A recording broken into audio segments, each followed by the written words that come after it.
क्या बांग्लादेश में अल्पसंख्यक हिंदुओं के खिलाफ कोई बहुत बड़ा षड्यंत्र इस समय चल रहा है? 5 अगस्त के तख्तापलट के बाद से बांग्लादेश में अल्पसंख्यक हिंदुओं के खिलाफ लगातार हिंसक घटनाएं हो रही हैं। हिंदुओं के घर, मंदिर, दुकानें, उनके गांव और उनके मोहल्लों को निशाना बनाया जा रहा है और हिंदुओं की वहां पर अब खुलेआम मॉब लिंचिंग हो रही है।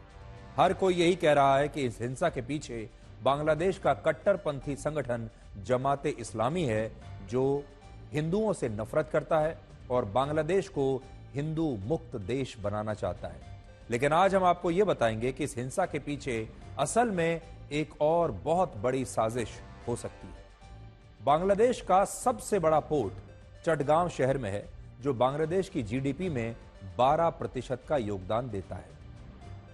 बांग्लादेश अपने 75% निर्यात के लिए इसी चटगांव पोर्ट पर निर्भर है और बांग्लादेश की 90% व्यावसायिक गतिविधियां अकेले इसी चटगांव शहर से होती है। चटगांव में मुस्लिम आबादी 83.9% है, 84% मान लीजिए, और हिंदू आबादी 13.8% है, इसे आप 14% मान लीजिए। लेकिन इतनी कम आबादी होते हुए भी चटगांव में हिंदू व्यापारियों का वहां की ज्यादातर व्यावसायिक गतिविधियों पर अच्छा खासा नियंत्रण है, जिसकी वजह से कट्टरपंथी संगठन हिंदुओं को वहां लगातार निशाना बनाने की कोशिश करते हैं ताकि ये हिंदू वहां से भाग जाएं। लेकिन इस बार चटगांव में कुछ ऐसा हुआ है जिसकी शायद किसी ने कल्पना नहीं की थी। चटगांव में जमाते इस्लामी के कट्टरपंथी सदस्य ने फेसबुक पर इस्कॉन मंदिरों के खिलाफ एक आपत्तिजनक पोस्ट लिखी और इस्कॉन को एक आतंकवादी संगठन बता दिया। इस फेसबुक पोस्ट के खिलाफ जब चटगांव के एक हिंदू इलाके में हिंदुओं ने विरोध प्रदर्शन किया तो बांग्लादेश की अंतरिम सरकार ने वहां निहत्थे हिंदुओं के विरोध प्रदर्शन को कुचलने के लिए अपनी सेना भेज दी और इसके बाद सेना और पुलिस ने रात को 10 बजे से पूरे हिंदू इलाके में एक ऐसा ऑपरेशन शुरू किया जिसमें हिंदुओं के खिलाफ उनके घरों में घुसकर बहुत सख्त कार्रवाई की गई। बांग्लादेश की सेना ने कई इमारतों में लगे सीसीटीवी कैमरों को पहले नष्ट कर दिया ताकि जो भी अत्याचार वो कर रहे हैं उसका कोई सबूत ना बचे, उसकी वीडियो रिकॉर्डिंग ना हो पाए। इसलिए सीसीटीवी कैमरों को बंद कर दिया। आप अपनी स्क्रीन पर देख सकते हैं कैसे उन्हें तोड़ा गया। रात के वक्त हिंदुओं की भीड़ पर लाठीचार्ज किया और आरोप है कि कुछ हिंदुओं को बेल्ट से पीटा गया और स्थिति यह हो गई कि इस इलाके में कई हिंदुओं को सेना की कार्रवाई से बचने के लिए अपने ही घरों से जान बचाकर भागना पड़ा। और ऐसा कहा जा रहा है कि यह ऑपरेशन रात भर इसी तरह से चलता रहा, रात भर हिंदुओं पर ऐसे ही अत्याचार होते रहे। आज हमारे पास कुछ वीडियोज हैं जिनमें कुछ हिंदू आपको रोते हुए, बिलखते हुए, मदद की भीख मांगते हुए नजर आएंगे और ये सब पूछ रहे हैं कि क्या दुनिया के थोड़े बहुत मानव अधिकार उन्हें भी भीख में मिल सकते हैं।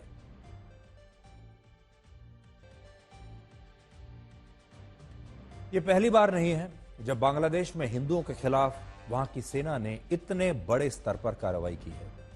अप्रैल 1971 में जब पूर्वी पाकिस्तान को बांग्लादेश बनाने की मांग हो रही थी, तब पाकिस्तान की सेना ने हिंदुओं के 12 गांवों के लगभग 3,500 लोगों को गोलियों से भूनकर उनकी हत्या कर दी थी और उनकी लाशों को एक नदी में फेंक दिया था। वर्ष 1971 में ही शंकर बाजार, चूकनगर, सुहागपुर, ढाका, जगन्नाथ हॉल और चटगांव में वहां की सेना ने हिंदुओं के खिलाफ कई बड़े नरसंहार किए थे और उस समय कई इलाकों से हिंदुओं के नर कंकाल भी बरामद हुए थे।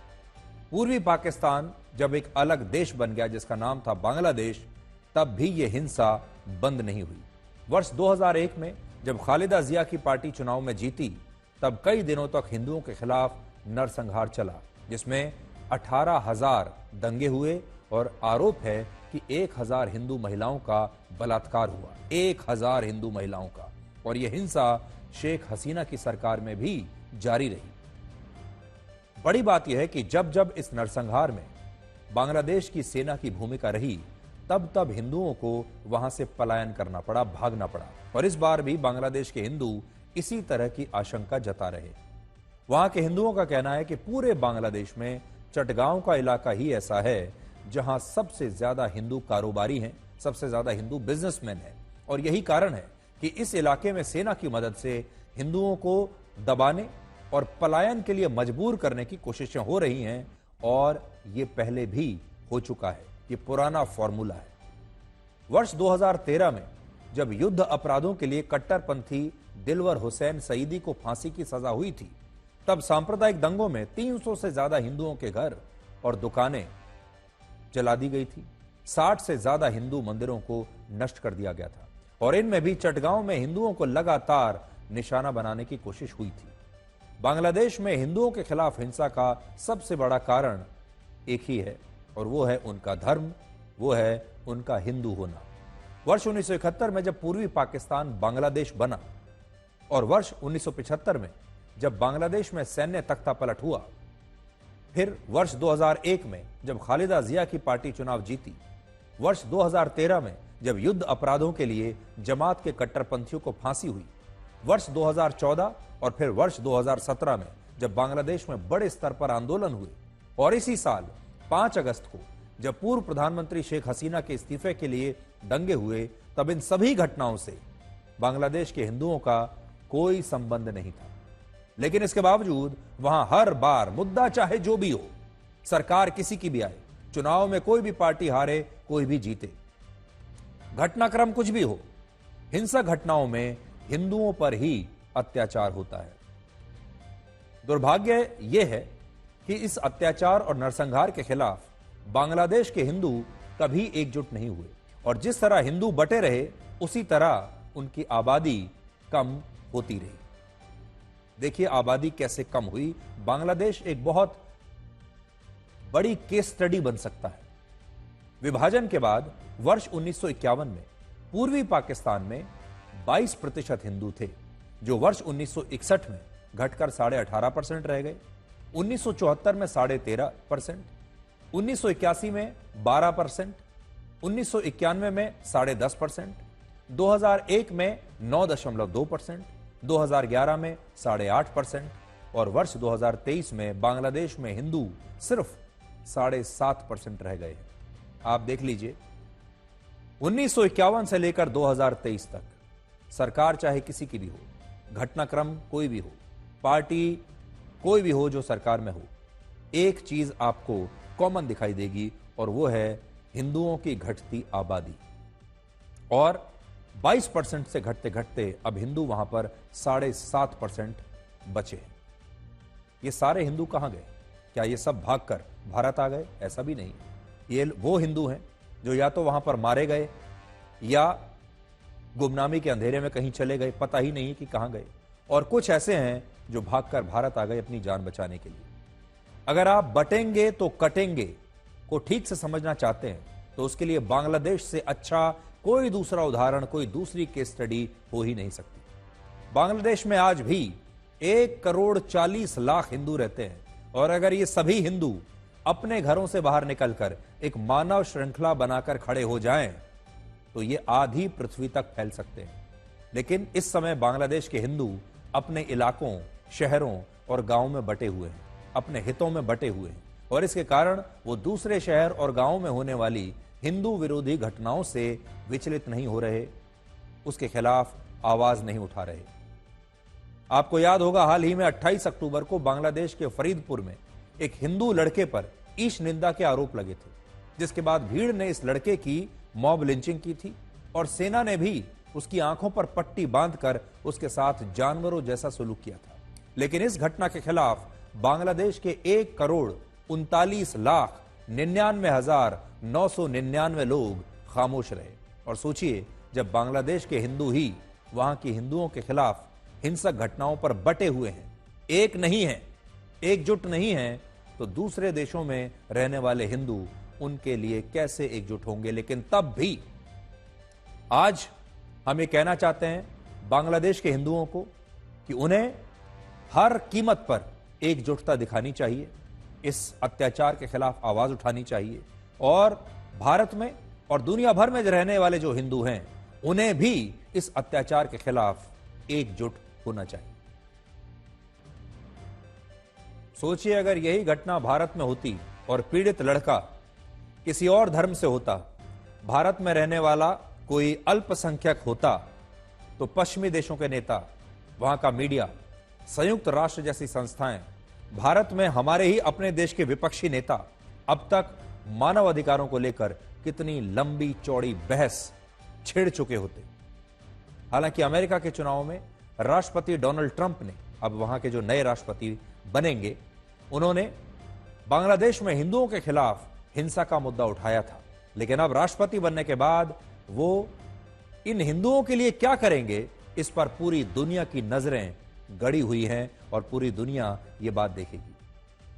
बांग्लादेश में अल्पसंख्यक हिंदुओं के कुछ संगठनों ने मोहम्मद यूनुस की अंतरिम सरकार को एक प्रस्ताव दिया था, जिसमें उन्होंने हिंसा की जांच के लिए एक न्यायिक आयोग बनाने, पीड़ित हिंदू परिवारों को मुआवजा देने, हिंदुओं की सुरक्षा के लिए नया कानून लाने और देश के अल्पसंख्यकों के लिए एक अलग मंत्रालय बनाने की मांग की थी, जिस पर सरकार ने आज तक कोई फैसला नहीं लिया है।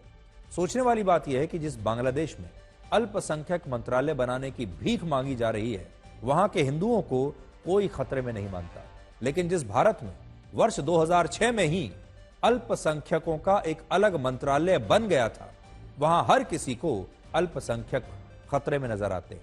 और जबकि इसकी सच्चाई आप हमारी अगली खबर से देख पाएंगे। लेकिन बड़ी बात यह है, कनाडा में देख लीजिए हिंदुओं का कैसे दमन हो रहा है। वहां की पुलिस हिंदुओं को प्रोटेस्ट नहीं करने दे रही।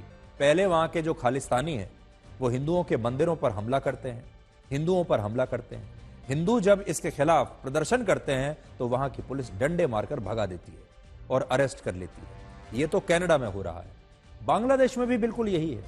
बांग्लादेश में भी जब हिंदू अपने अधिकारों की मांग करने के लिए सड़क पर निकलते हैं, विरोध प्रदर्शन करते हैं, तो रात को सेना उनके घर में घुस जाती है और फिर उनके साथ मारपीट होती है, उन पर अत्याचार होते हैं। आप में से कई लोगों ने ऐसा सोचा होगा कि अब बांग्लादेश में हिंदुओं पर अत्याचार बंद हो गए हैं, क्योंकि अब वहां नई सरकार बन गई है। वहां जो दंगे हुए थे थोड़े दिन पहले, अब वो भी बंद हो गए हैं। इसलिए हो सकता है कि हिंदुओं पर अत्याचार भी शांत हो गया हो, लेकिन ऐसा बिल्कुल नहीं है। बार बार आपने देखा होगा, जब हमने आज ये खबर आपको दिखाई तो हमने अल्पसंख्यक हिंदू शब्द का इस्तेमाल किया। हर जगह हम कहते हैं अल्पसंख्यक हिंदू, क्योंकि दुनिया भर में, चाहे वो कनाडा हो, चाहे वो बांग्लादेश हो, चाहे वो पाकिस्तान हो, हिंदू वहां पर अल्पसंख्यक है। लेकिन दुनिया भर के जो नेता हैं, दुनिया भर के जो बड़े बड़े बुद्धिजीवी हैं, मीडिया के लोग हैं, वो हिंदुओं को अल्पसंख्यक मानने को तैयार ही नहीं है। हिंदुओं के भी अल्पसंख्यक अधिकार हो सकते हैं, इस बात को मानने के लिए तैयार ही नहीं। महाराष्ट्र के छत्रपति संभाजी नगर में असदुद्दीन ओवैसी के भाई अकबरुद्दीन ओवैसी की एक रैली थी, जिसमें उन्होंने कहा कि उनकी रैली खत्म होने में अभी 15 मिनट बाकी हैं, और जैसे ही उन्होंने ये शब्द 15 मिनट का जिक्र किया, वहां मौजूद लोग अपने आप नारे लगाकर शोर करने लगे। और ये शोर भीड़ को अकबरुद्दीन ओवैसी का वो भाषण याद दिला रहा था, जिसमें उन्होंने कहा था कि देश से 15 मिनट के लिए पुलिस हटा दी जाए अगर, तो पता चल जाएगा कि कौन ताकतवर है। और आज भी उसी डायलॉग का इस्तेमाल किया जा रहा है, डायरेक्टली या इनडायरेक्टली। उठो रे खो जाओ, अगर तुम एक नहीं होंगे तो याद रख लो तुम्हारा वजूद खतरे में है। कैंपेनिंग का टाइम 10 बजे, अभी 15 मिनट बाकी है।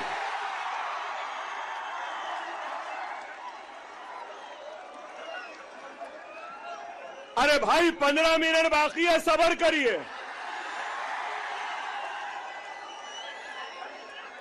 ना वो मेरा पीछा छोड़ती है, ना मैं उसका पीछा छोड़ सकता। चल रही है, मगर क्या गूंज है। अरे हिंदुस्तान, हिंदुस्तान, हम 25 कौड़ है ना, तुम 100 कौड़ है ना। आप एक बार अकबरुद्दीन ओवैसी के भाषण को भूल भी जाइए और उनके सामने खड़ी ये भीड़ देखिए जो 15 मिनट सुनते ही उत्तेजित हो जाती है और नारे लगाने लगती है। और इस भीड़ के दिमाग में 15 मिनट सुनकर क्या चल रहा होगा इसकी आप बहुत आसानी से कल्पना कर सकते हैं। लेकिन बड़ी बात यह है कि ओवैसी ब्रदर्स जो हैं वो अपने आप को भारत में मुसलमानों का नेता बताते हैं और मुसलमानों को अल्पसंख्यक बताते हैं, जबकि मुसलमानों की संख्या आज हमारे देश में 20 से 25 करोड़ के आसपास कहीं भी हो सकती है। और ये ऐसे अल्पसंख्यक हैं जिन्होंने अपनी ताकत के दम पर इतने बड़े देश के 2 टुकड़े कर दिए थे। यानी अल्पसंख्यक तो हैं लेकिन बहुत ताकतवर भी हैं।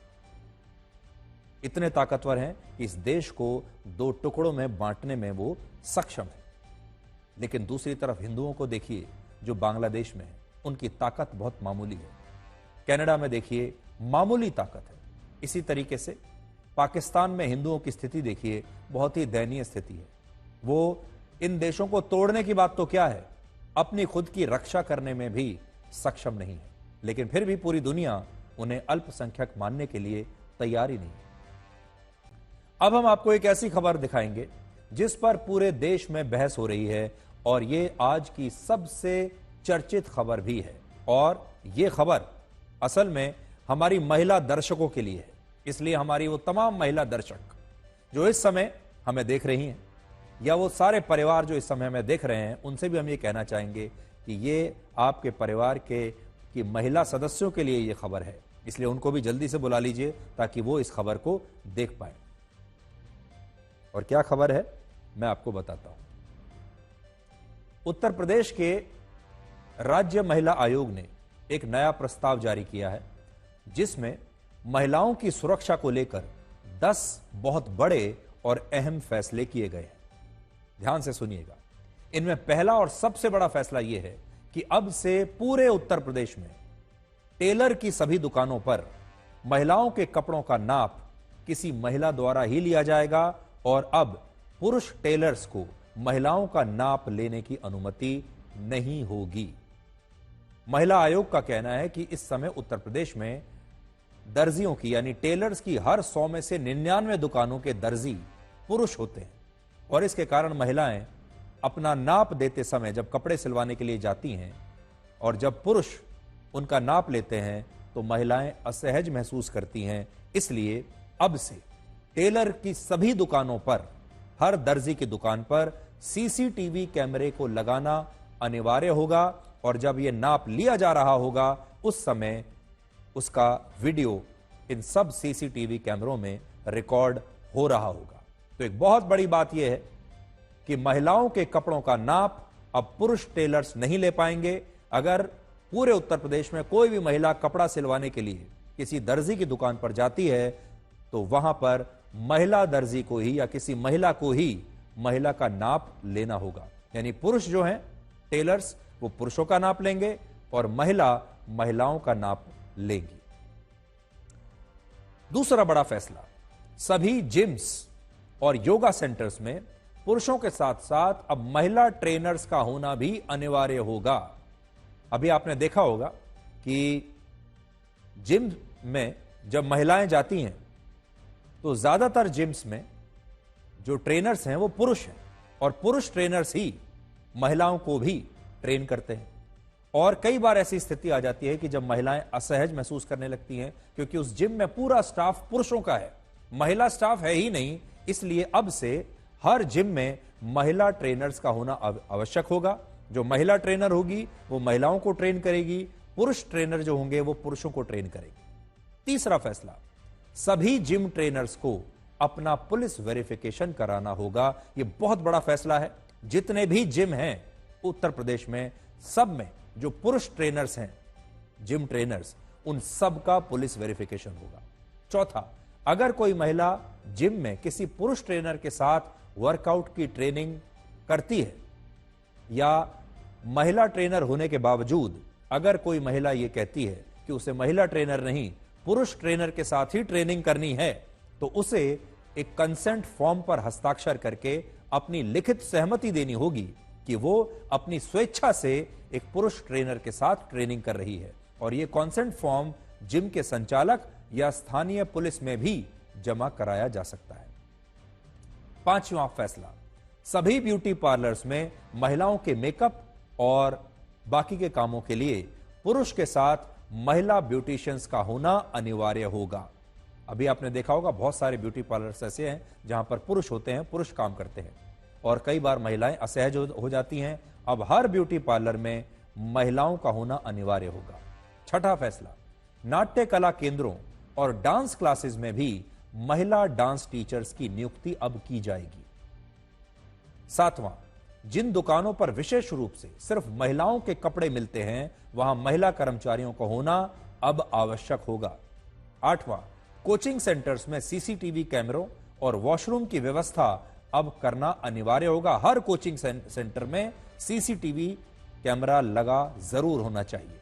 और नौवीं बात, स्कूल बस में महिला सुरक्षाकर्मी और महिला टीचर्स को तैनात किया जाएगा और सभी स्कूलों को इन नियमों का पालन अब से करना पड़ेगा। और 10वां फैसला यह कि राज्य के सभी शिक्षण संस्थानों को पुलिस में अपना सत्यापन कराना होगा और इन सभी फैसलों को लागू कराने की जिम्मेदारी हर जिले के डीएम और एसपी की होगी। ये 10 क्रांतिकारी बहुत बड़े फैसले हैं जो उत्तर प्रदेश में लागू होने वाले हैं। इस फैसले को लेकर 2 बड़े सवाल पूछे जा रहे हैं, जिनमें पहला यह है कि इस प्रस्ताव को लाने की वजह क्या है।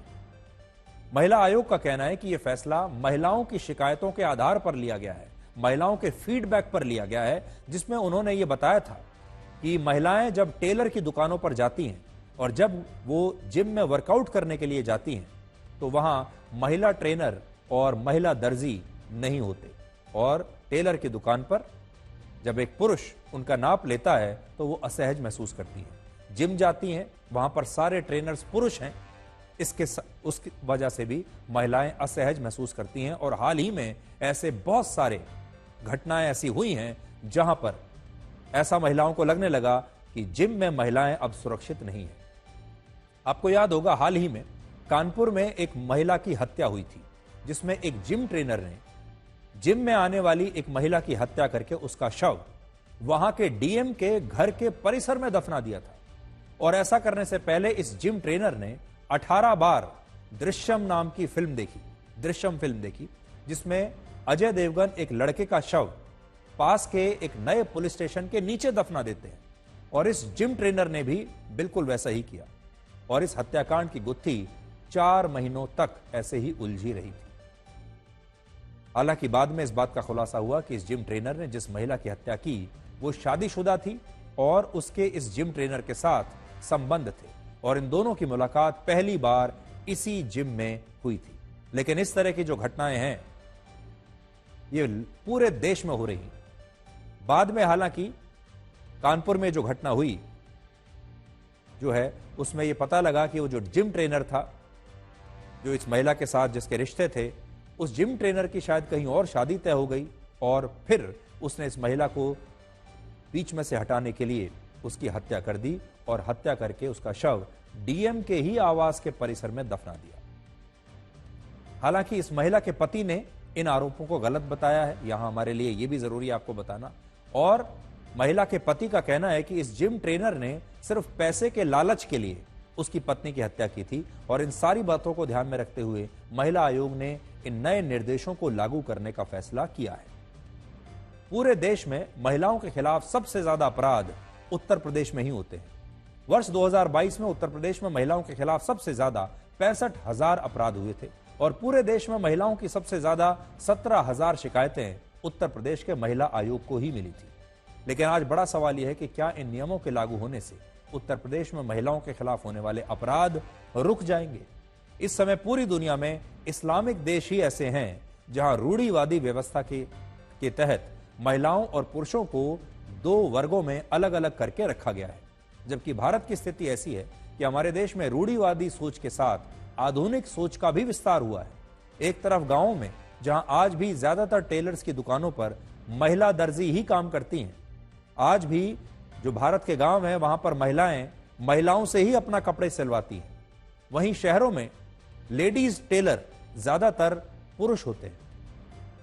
ये बात सही है कि बहुत सारे शहरों और इलाकों में महिला दर्जी नहीं होने से या जिम में महिला ट्रेनर नहीं होने से महिलाएं असहज होती हैं और इसकी वजह से कई आपराधिक घटनाएं भी इन जिम्स में हो रही हैं। इसमें कोई शक नहीं।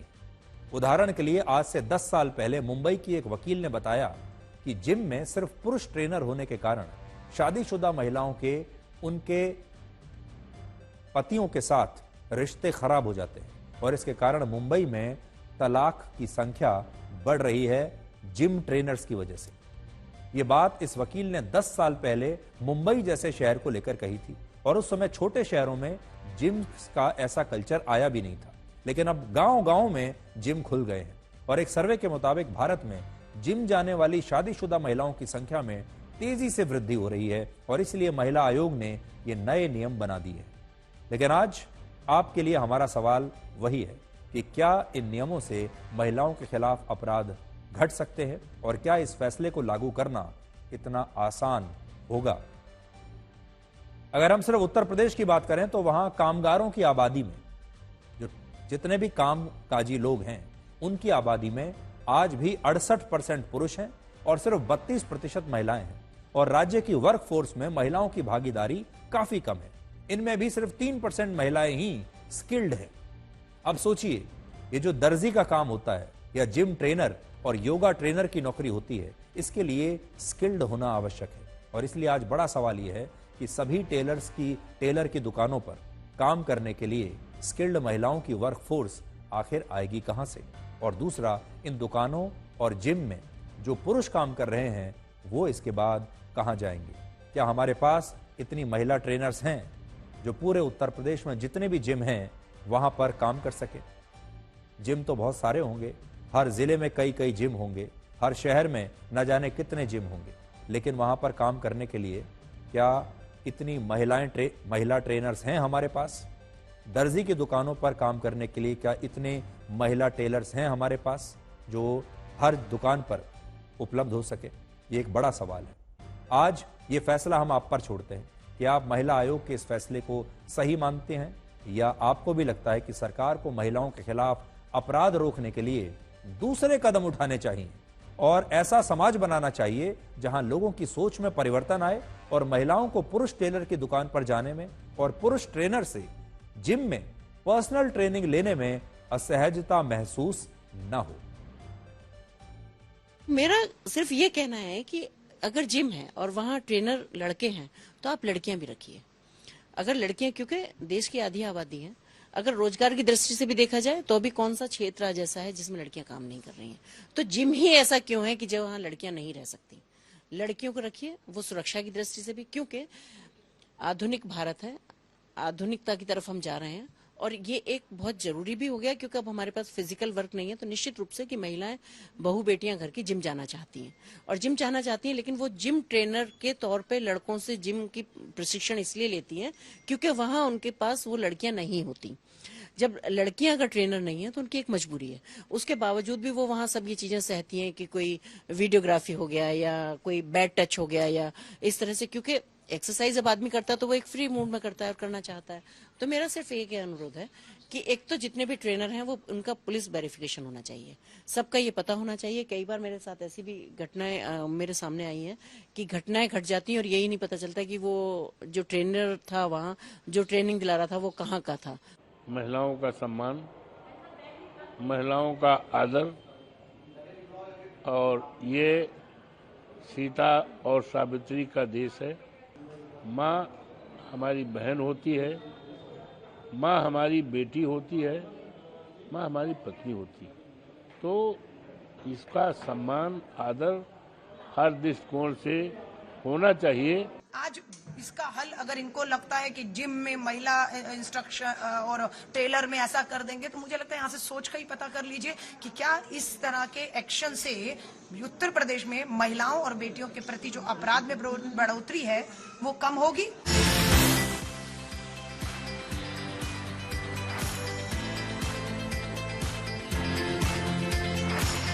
ये जो फैसला लिया गया है ये बहुत ही प्रशंसनीय है and big applaud for this. और मैं बिल्कुल चाहूँगी कि हर जिम में एक महिला ट्रेनर बिल्कुल हो और उस महिला ट्रेनर की भी सेफ्टी का ध्यान रखा जाए, क्योंकि हर जिम जो है वो ज़रूरी नहीं कि बड़े लोकेशन में ही हो, तो उनका भी ध्यान रखा जाए। प्लस हाँ, बहुत सारी ऐसी महिलाएं हैं जो मेरे संपर्क में हैं जो बोलती हैं कि महिला ट्रेनर होनी चाहिए, बिकॉज उनकी फैमिली से अलाउ नहीं किया जाता है कि मेल ट्रेनर्स उनको वर्कआउट कराएं।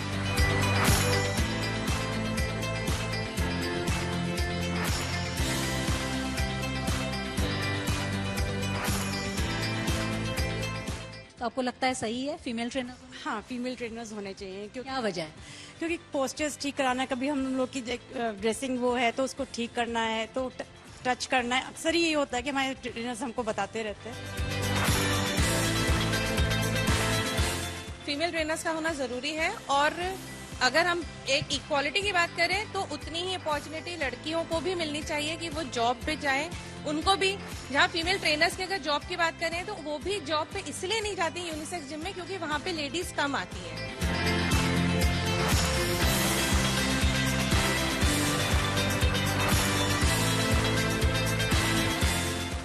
महिलाओं का कंफर्ट बहुत ज़रूरी है, क्योंकि कई चीज़ें होती हैं ऐसी जिसमें मेल जो है उनका पोस्चर करेक्ट नहीं करा पाते हैं, तो वो केवल बातों में रह जाते हैं। हाथों से जो करेक्शन होता है वो कराना एक फीमेल के लिए बहुत ज़्यादा कंफर्टेबल रहेगा अगर फीमेल ट्रेनर रहेगी।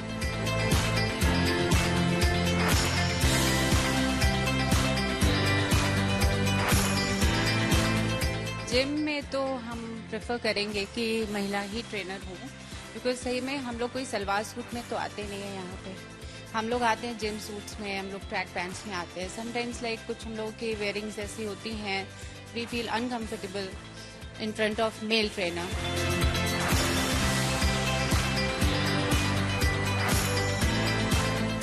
ये बहुत ही ज़रूरी है स्ट्रेचिंग करने के लिए, एक महिला ही होनी चाहिए, और दर्जी के लिए तो चलेगा।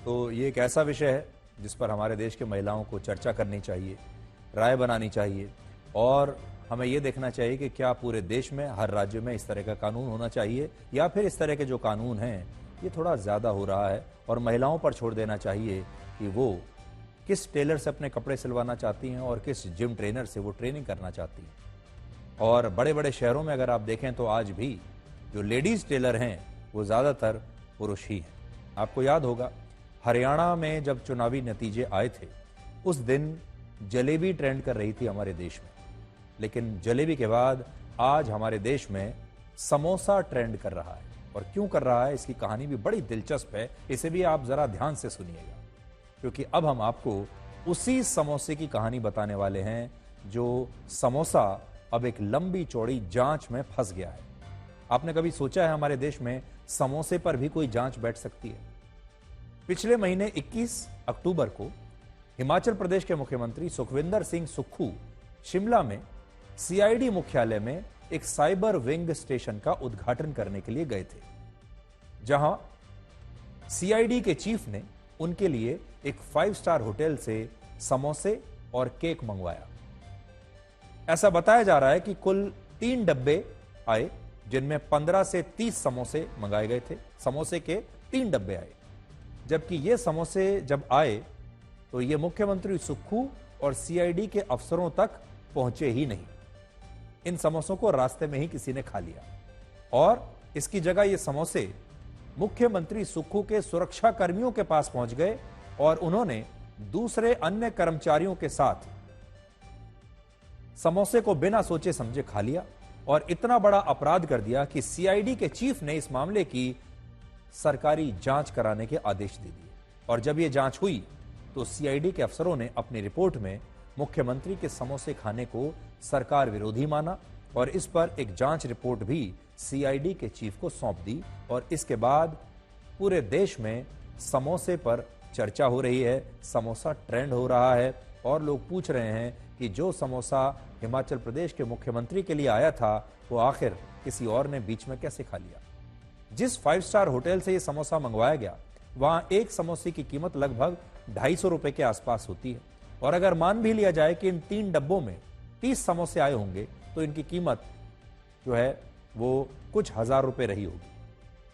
इसके अलावा एक अनुमान के मुताबिक सीआईडी की एक जांच का खर्च कम से कम 10 से 15 लाख रुपए के आसपास तो जरूर होता है, क्योंकि जब सीआईडी किसी जांच के लिए आती है तो उसमें बहुत पैसा खर्च होता है, सरकार के जो रिसोर्सेज हैं वो खर्च होते हैं। इससे आप अंदाजा लगा सकते हैं कि कुछ हजार रुपए के समोसों की जांच कराने के लिए सीआईडी ने कितना पैसा खर्च कर दिया होगा, यह हिमाचल प्रदेश की सरकार ने कितना पैसा लगा दिया होगा। हिमाचल प्रदेश के सतर्कता विभाग में आम लोगों की 10,000 से ज्यादा शिकायतें लंबित हैं और इन मामलों में सरकार अब तक विभागीय और पुलिस जांच के आदेश भी नहीं दे पाई है। लेकिन मुख्यमंत्री के समोसों की जांच के लिए उसने तुरंत सीआईडी के बड़े बड़े अफसरों को यह जांच सौंप दी। आज अगर आम आदमी के साथ कोई आपराधिक घटना हो जाए तो उसे पुलिस की जांच के लिए भी पुलिस थानों में न जाने कितने दिन चक्कर काटने पड़ेंगे। इसके बाद भी लोगों को यह गारंटी नहीं मिलती कि उनके मामले की जो जांच हो भी रही है उसमें कितनी ईमानदारी से काम हुआ है और यह जांच कहां तक पहुंची है। और पुलिस वाले आज भी थानों में ये कहते हैं लोगों को कि हमारे पास कोई और काम नहीं है कि तुम्हारे मामले की ही जांच करते रहें, आपसे पहले हमारे पास बहुत सारी जांच पहले ही पेंडिंग है। लेकिन इस मामले में समोसों की जांच सीधे सीआईडी से हुई और सीआईडी वही विभाग है जिसे सरकार से आपराधिक मामलों की जांच के लिए पुलिस के साथ हर साल लगभग 1400 करोड़ रुपए का बजट मिलता है। हालांकि इस विवाद के बाद अब हिमाचल प्रदेश की सीआईडी ने कहा है कि इस जांच का आदेश सरकार ने नहीं दिया था, जबकि मुख्यमंत्री सुक्खू ने कहा है कि वो समोसे खाते ही नहीं है, इसलिए समोसे के लिए सीआईडी से जांच कराने का सवाल पैदा ही नहीं होता। बचकाना बात है और मेरे को तो ये बात पता भी नहीं है और मुख्यमंत्री जी को ये पता होना चाहिए। वो डीजीपी ने क्लैरिफिकेशन दे दी है और अच्छी बात है कि इतनी बड़ी न्यूज़ बना रहे हैं आप उसको, तो मुझे लगता है कि आप लोग उसकी सत्यता में जाइए। इस बारे में ये अब कौन क्या कर रहा है उसके बारे में इतनी बातों में गहराई से कोई जाता नहीं है। इसीलिए आपके स्पष्टीकरण की भी जरूरत थी और ये भी कहा जा रहा है लगातार कि सीआईडी ने पड़ताल की उस पूरे मसले की और कहा गया कि ये एंटी गवर्नमेंट है कि जो सीएम साहब के लिए समोसे आने थे वो सिक्योरिटी ने खा लिए। तो थोड़ा सा हास्यास्पद भी हो जाता है कि इतने जो मसले हैं। मैं तो समोसे खाता हूं। समोसे की क्या आप खाते ही नहीं है समोसे? हाँ, मैं समोसा खाता नहीं क्योंकि मेरी थोड़ी हेल्थ इश्यूज है, इसलिए मैं तो खाता नहीं।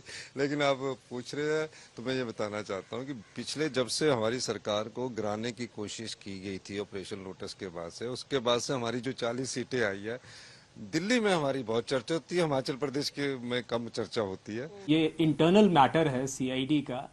सीएम साहब हमारे चीफ गेस्ट थे। हमने साइबर क्राइम विंग का डेटा सेंटर का उद्घाटन सीएम साहब द्वारा करवाया। तो उसके बाद जब ये सफल आयोजन हो गया तो हम ऑफिसर्स बैठ के आपस में चाय पी रहे थे, तो ये चर्चा हुई कि भाई वो किसी ने कहा कि ये भी मंगाया गया था, वो गया कहाँ। तो हमने कहा पता करो क्या हुआ, बस इतनी सी बात है, इतनी सी बात है, पता करो क्या हुआ। और वो उसके बाद ना हमने किसी को नोटिस दिया है, ना हमने किसी को की एक्सप्लेनेशन कॉल करी है। ये बड़ा गंभीर विषय है और इस पर जांच होनी चाहिए। और आने की बात तो मुझे इस बात को लेकर के है कि उस सारे विषय में यहां भी क्या है कि ये जो है वो सरकार विरोधी जो है गतिविधि है। इस बात को लेकर के भी हम हैरान है कि सरकार विरोधी गतिविधि है। समोसा तो विपक्ष ने नहीं खाया, विपक्ष के लोगों को नहीं बांटा गया, किसी को समोसा अगर मिला होगा तो वो सरकार का हिस्सा ही रहे होंगे संभवतः।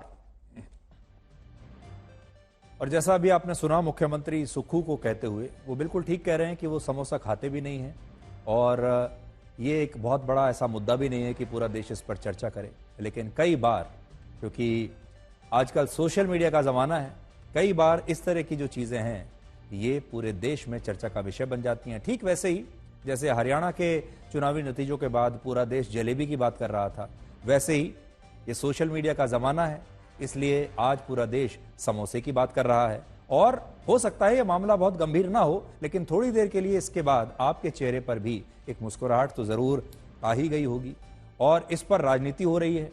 हो सकता है ये भी बीजेपी के ऑपरेशन लोटस का ही एक हिस्सा हो और ये जो समोसा स्कैंडल है या समोसा घोटाला है, हो सकता है ये कोई बहुत बड़ी राजनीतिक साजिश हो।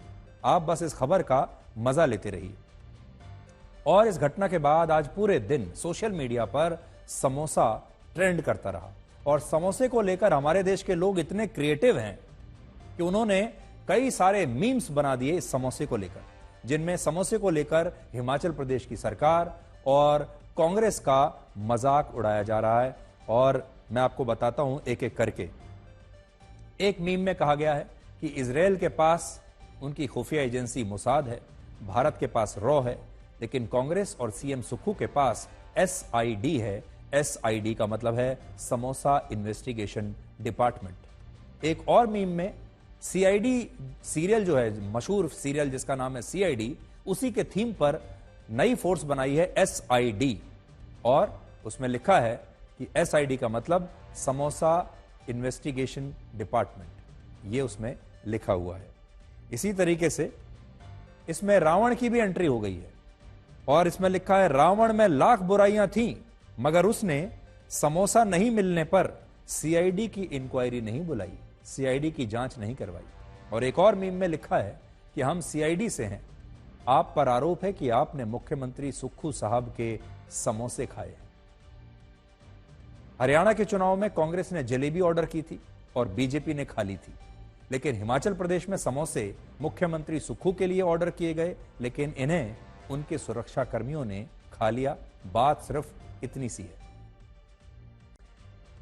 अब आपसे एक सवाल, आपको अपनी पहली कार से कितना प्यार है? गुजरात में एक परिवार ने अपनी 10 साल पुरानी पहली कार को जब रिटायर किया तो उसे ना बेचा और ना ही स्क्रैप किया, बल्कि इस कार को ढोल नगाड़े, नाच गाने और पूजा पाठ के साथ समाधि दी। और इस कार्यक्रम में उन्होंने 1500 लोगों को बुलाकर खाना भी खिलाया।